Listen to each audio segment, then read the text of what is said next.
Nous sommes ici à la Crête dans l'une des 25 écoles de la commune. Quand je suis arrivé en 2001 aux affaires avec mon équipe, eh bien, on avait des écoles qui se dépeuplaient.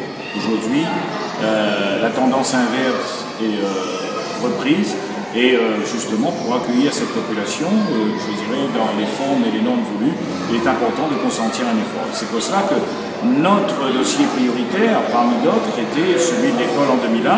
Il est redevenu en 2008 parce qu'on a beaucoup de travail à faire justement dans ces écoles. Alors, quand on a les possibilités et les subventions qui viennent pour bâtir l'école de la République, eh bien, on fait à ce moment-là par le jeu des entreprises, par le moyen des appels d'offres, etc. Et quand on n'a pas de moyens, il faut trouver tout simplement, faire marcher le système D, trouver la matière grise pour pouvoir faire avancer les dossiers. Nous avons eu donc ce projet d'entreprise municipale qui maintenant, depuis 7-8 ans, donc, fonctionne bien. Et cette école a été entièrement faite par l'entreprise municipale. Et nous avons financé 80% de son coût. Et ça atteint donc la somme de 700 000 €. Vous voyez, si nous étions dans le secteur privé, c'était 1,1 million.